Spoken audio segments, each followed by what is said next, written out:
La tour Eiffel a des ailes. Un texte de Mimi Douanier, illustré par Aurélien Débat. Niveau facile.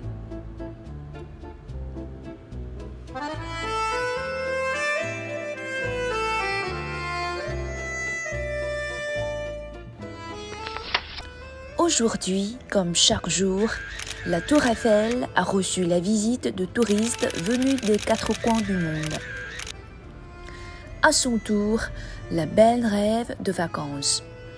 Moi aussi, je veux voir du pays. Du haut de ses 324 mètres, la tour Eiffel attend que Paris s'endorme.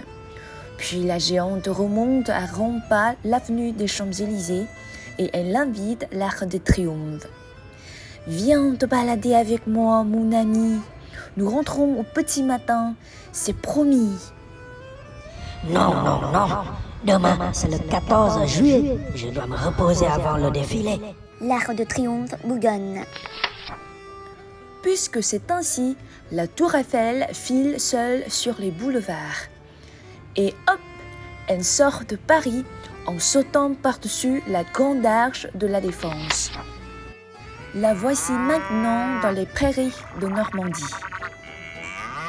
Face à ses 4 pieds grands comme un squelette de Diplodocus, les vaches meuglent. « Sauvons-nous d'ici! Ce dinosaure va manger nos pissenlits !» Taratata! La tour Eiffel a mieux à faire que de croquer de la salade amère. Là-bas, sous les étoiles, la géante vient d'apercevoir une plage et elle rit en glissant sur les dunes.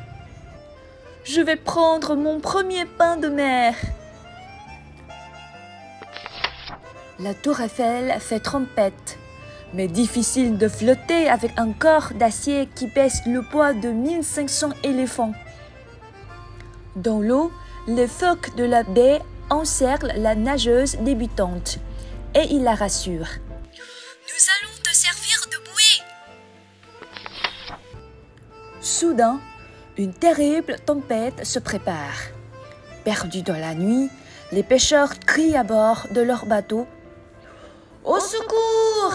Nous allons nous fracasser contre le mont Saint-Michel !» Aussitôt, la tour Eiffel se redresse. Haute comme 64 girafes, elle fait clignoter sa tête.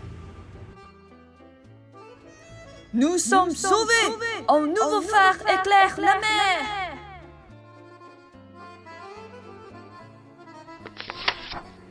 La tour Eiffel continue d'illuminer les flots jusqu'au lever du soleil. Puis, fatiguée d'avoir veillé toute la nuit, elle bâille en s'allongeant au bord de la Seine, juste là où le fleuve se jette dans la mer. « Je vais faire un petit dodo. »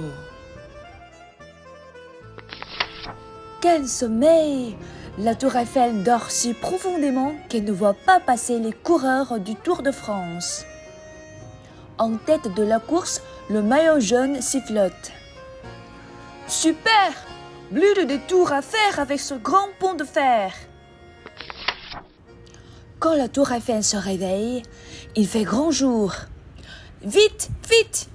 Il faut qu'elle soit de retour à Paris, fidèle au poste des 9 heures pour compter ses admirateurs. » Alors, zou, la géante décolle du sol.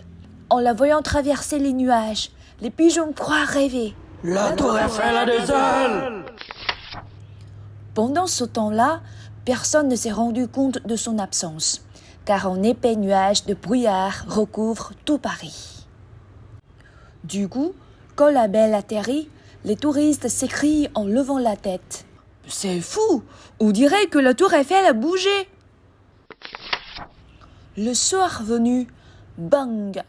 La journée se termine en fanfare avec le grand feu d'artifice du 14 juillet. Puis tout redevient calme et la tour Eiffel se dit « Cette nuit, cap sur le Mont Blanc, j'ai envie de faire du ski. »